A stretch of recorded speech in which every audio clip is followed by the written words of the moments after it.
Assalamualaikum warahmatullahi wabarakatuh. Selamat berjumpa dalam perkuliahan Fisika Kuantum. Dalam perkuliahan perdana ini atau perkuliahan yang pertama, kita akan bahas mengenai krisis fisika klasik dan munculnya teori kuantum. Lebih tepatnya, cerita rentetan peristiwa atau kejadian yang menjadi sebab atau asbabun nuzul, menjadi sebab munculnya teori kuantum. Pertama, kita akan bahas ciri fisika klasik. Sampai menjelang abad 20, terdapat dua cabang utama fisika klasik yang dianggap telah mampu menjelaskan semua gejala fisika. Pertama adalah mekanika klasik Newton yang terkait dengan materi atau zarah. Mekanika klasik Newton diciri oleh kehadiran zarah sebagai sesuatu yang terkurung di dalam ruang.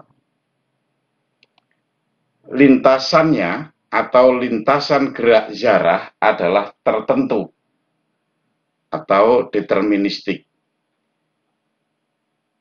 Maksudnya, kita bisa melacak zarah ketika kita mengetahui zarah pada saat tertentu dan posisi tertentu, misalkan pada saat T0 dan posisi X0, maka kita bisa melacak zarah kapanpun dan dimanapun. Misalkan pada saat T1 pada posisi X1 atau T2 pada posisi X2. Itulah yang dikatakan sebagai sifat deterministik bagi lintasan zarah. Yang kedua adalah medan elektromagnet Maxwell yang terkait dengan gelombang. Medan elektromagnetik Maxwell diciri oleh besaran medan bagi gelombang yang menjalar di dalam ruang. Misalkan, gejala interferensi dan pengutupan cahaya meyakinkan kita bahwa cahaya merupakan gelombang. Dengan kata lain, cahaya sebagai gelombang elektromagnet merupakan salah satu perwujudan dari gejala keelektromagnetan yang terumuskan dalam rumusan Maxwell. Nah, kedua hal di atas, yaitu mekanika klasik Newton yang terkait dengan materi dan medan elektromagnet Maxwell yang terkait dengan gelombang, itu diperlakukan secara terpisah. Artinya, ketika kita membahas tentang materi, maka yang kita perlukan adalah mekanika klasik Newton. Dan ketika kita membahas gelombang, yang kita perlukan adalah medan elektromagnet Maxwell. Pertanyaannya adalah, apakah dua cabang fisika di atas mampu menggambarkan semua gejala fisika yang harus dipandang secara terpisah, khususnya dalam kawasan mikro?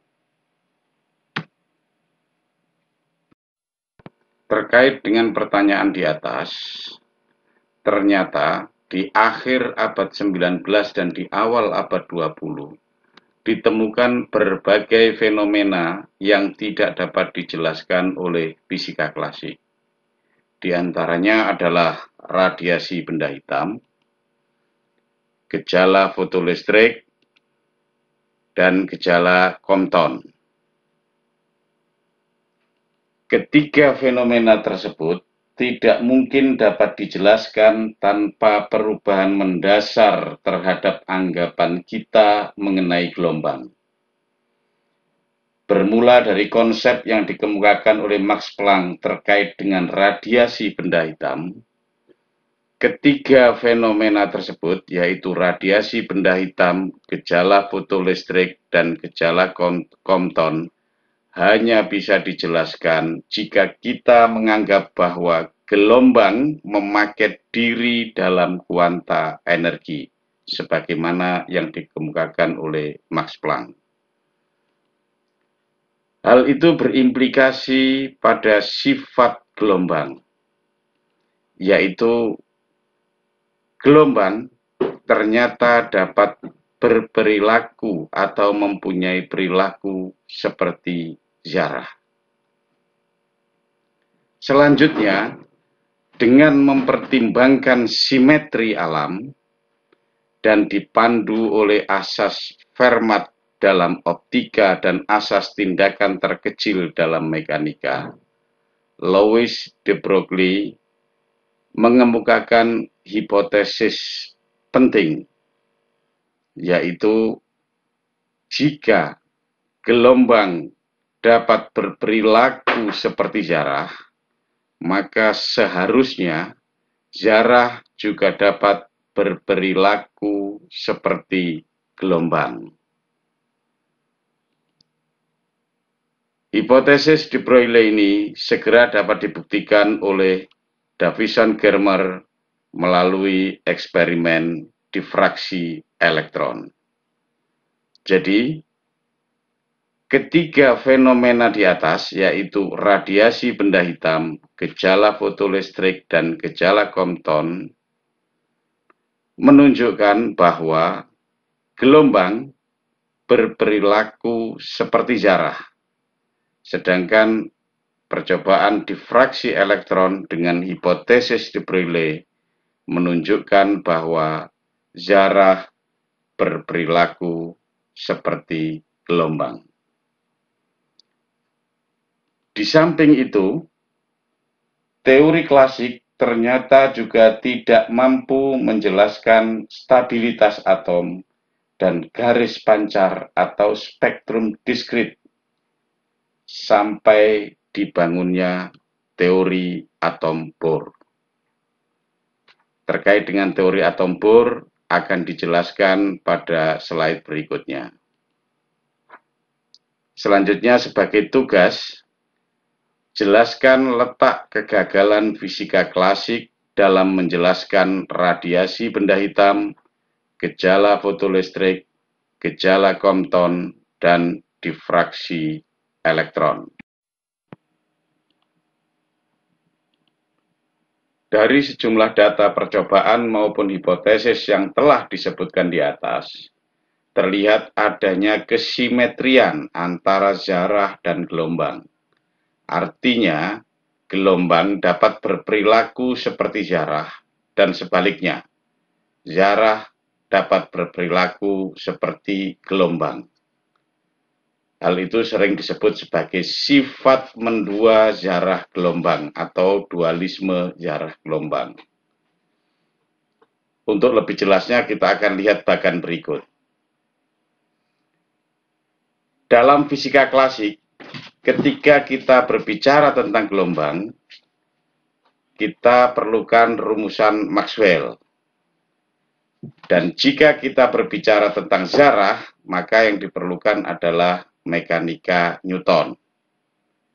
Nah, eksperimen yang terkait dengan radiasi benda hitam, gejala fotolistrik, kemudian gejala hamburan Compton, dengan menggunakan dalil Max Planck, menunjukkan bahwa ternyata gelombang itu berperilaku seperti zarah. Nah, sebaliknya, hipotesis de Broglie dan difraksi elektron itu menunjukkan bahwa zarah berperilaku seperti gelombang. Gejala kemenduaan zarah gelombang tersebut ternyata tidak dapat dijelaskan atau digambarkan oleh teori fisika klasik yang diwakili oleh rumusan Maxwell dan mekanika Newton, yang jelas menunjukkan bahwa untuk alam mikro, teori klasik mengalami kegagalan yang cukup serius. Selanjutnya kita akan mengulas sedikit mengenai teori atom Bohr. Berdasarkan model atom Rutherford, elektron yang bergerak mengelilingi inti akan secara kontinu dipercepat dan menuju ke inti. Akibatnya, sesuai dengan persamaan Maxwell, elektron itu akan memancarkan atau meradiasikan energinya. Namun, berdasarkan pengamatan, dalam keadaan normal, atom tidaklah meradiasi. Perlu suatu cara, misalnya dengan loncatan listrik atau pemanasan, untuk mengeksitasikan atom itu atau untuk membuat atom itu meradiasi. Kemudian, penghitungan nilai besarnya radiasi yang diharapkan dari atom jika elektron bergerak mengitari intinya dalam lintasan yang diramalkan secara klasik, akan jauh lebih besar dibandingkan yang teramati. Untuk mengatasi kesulitan itu, Niels Bohr mengadopsi gagasan Planck, yaitu dengan menganggap bahwa sebuah atom hanya dapat berada pada keadaan energi definit tertentu. Ketika sebuah atom melompat dari satu keadaan energi ke keadaan energi yang lebih rendah, atom itu akan memancarkan atau mengemisikan cahaya dalam bentuk kuanta energi. Jadi yang perlu kita garis bawahi adalah kuanta energi.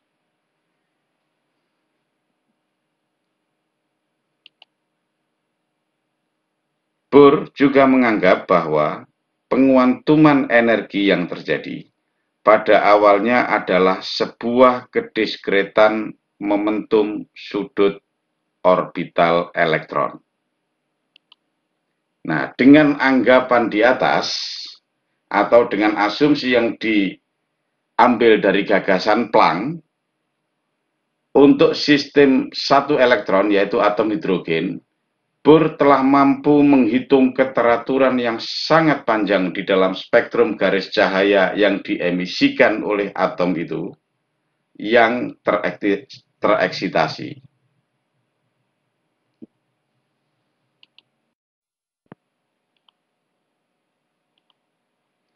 Untuk menyelesaikan krisis fisika klasik sebagaimana yang telah diceritakan sebelumnya, diperlukan rumusan baru yang mampu meliput baik perilaku gelombang bagi jarah maupun perilaku jarah bagi gelombang. Sebagaimana yang dikemukakan oleh Max Planck, konsep paket gelombang yang merupakan kumpulan gelombang yang terkurung di dalam ruang tertentu sangat tepat untuk dijadikan dasar bagi pembangunan teori baru ini. Di sisi lain, di samping sifat dualisme jarah gelombang, syarat kuantum baru bagi momentum sudut elektron di dalam atom hidrogen yang diajukan oleh Bohr mengakibatkan jejari dan tenaga atom hidrogen juga terkuantumkan. Keberhasilan penguantuman itu mendorong A. Sommerfeld dan Wilson melakukan perluasan penguantuman yang dikenal sebagai kaidah pengkuantuman Wilson-Sommerfeld. Nah, kaidah ini bersama-sama dengan teori atom Bohr sekarang dikenal sebagai teori kuantum lama.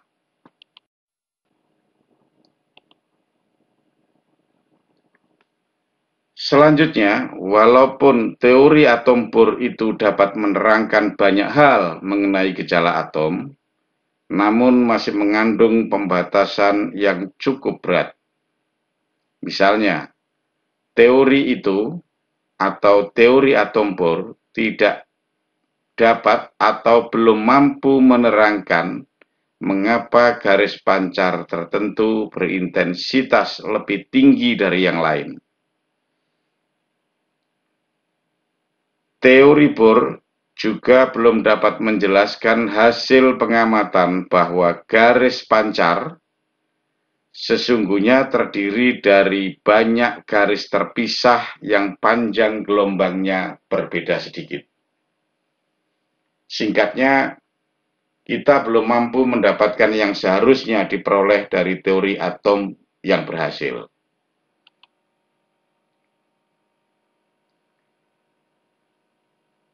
Untuk mengatasi krisis fisika klasik, khususnya keberatan teori Bohr, dikembangkan pendekatan baru, diantaranya oleh Erwin Schrödinger dan Werner Heisenberg, yang didasarkan pada konsep paket gelombang, yang selanjutnya dikenal dengan mekanika kuantum.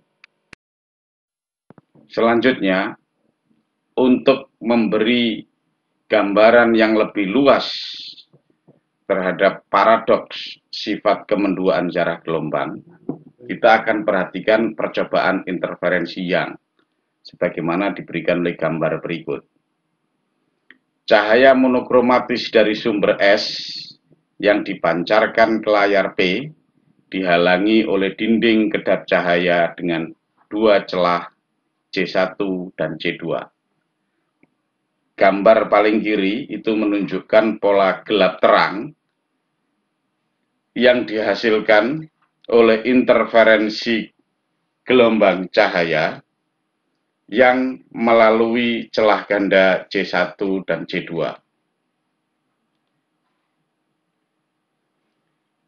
Paradoks sifat kemenduaan jarah gelombang dapat diatasi hanya dengan membuat modifikasi yang sangat mendasar dalam menggambarkan konsep jarah dan gelombang.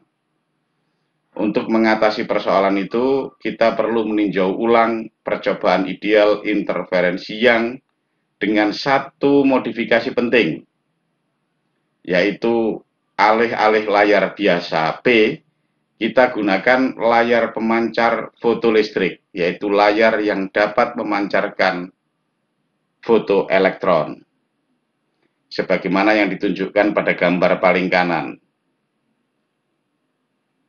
Ternyata fotoelektron dipancarkan dari titik terang pada layar, tidak dari titik gelap. Tempat titik terang dan titik gelap pada layar ternyata juga ditentukan oleh jarak celah C1 dan C2.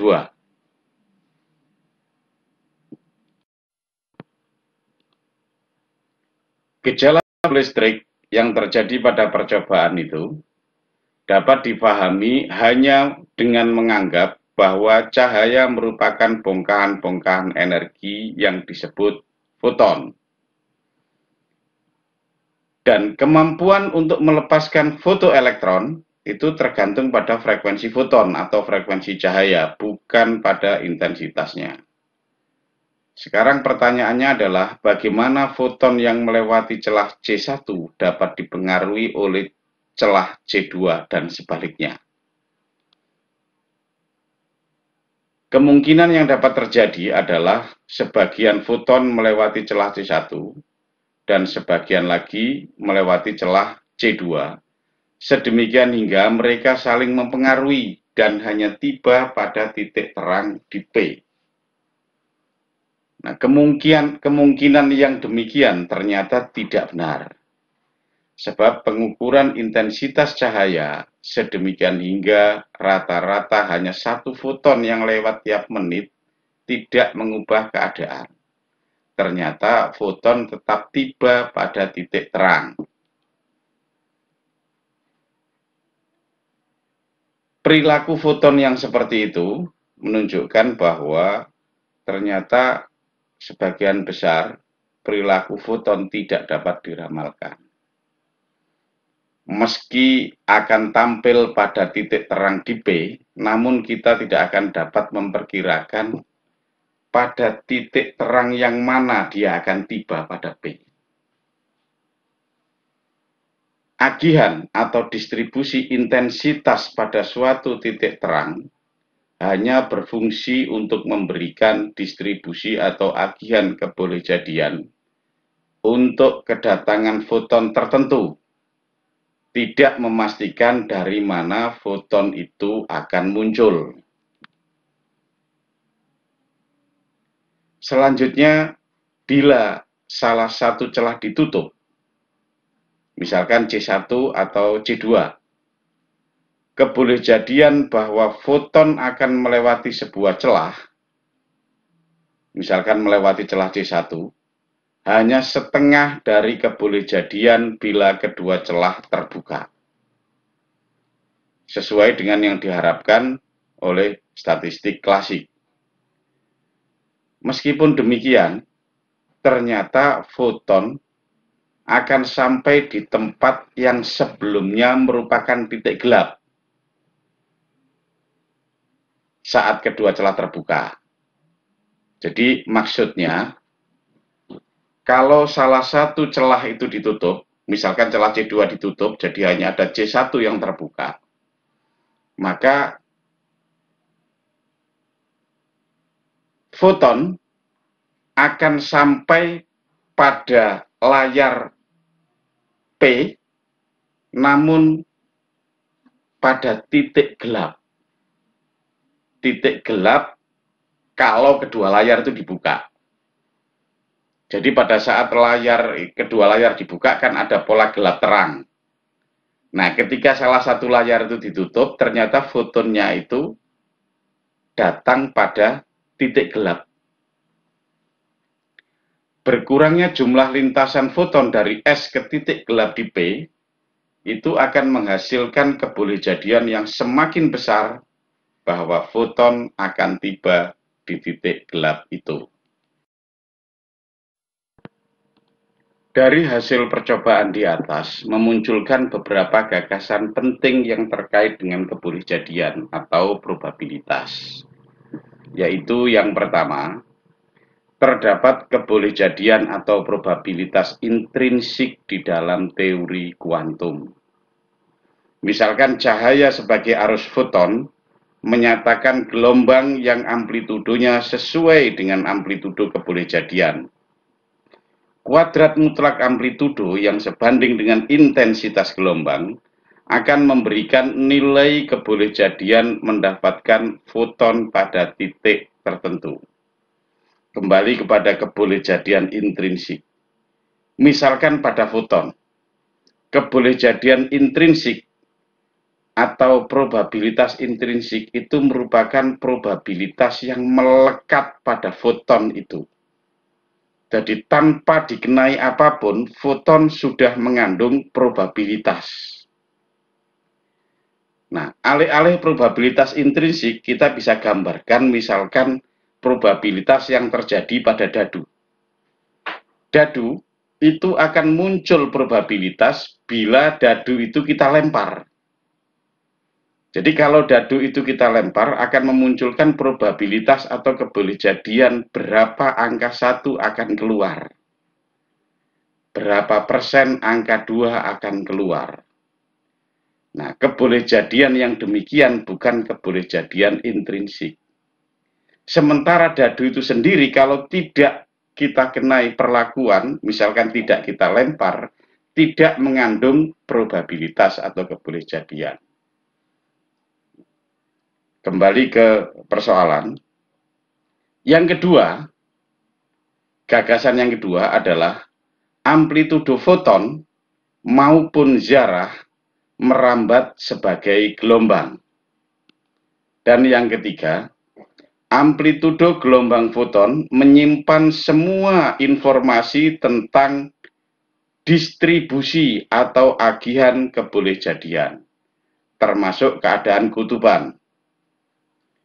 Jadi dapat dianggap bahwa jika kita mengetahui distribusi atau agihan gelombang foton di dalam ruang, maka kita juga mengetahui keadaan atau state-nya.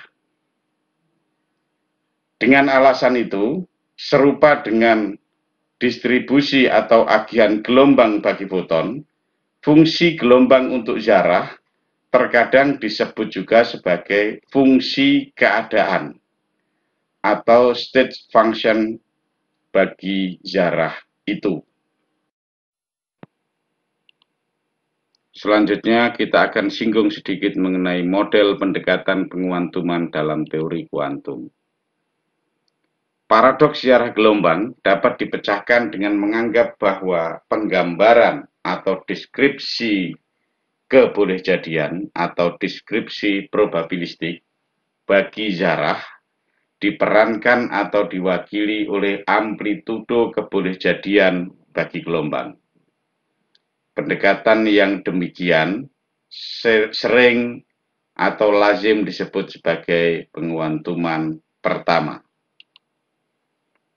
Pada tingkat yang lebih lanjut, penguantuman juga dapat dimulai dengan penggambaran klasik gelombang dan menguantumkan persamaan geraknya. Pendekatan yang seperti itu disebut sebagai pengkuantuman kedua atau lazim disebut teori medan kuantum.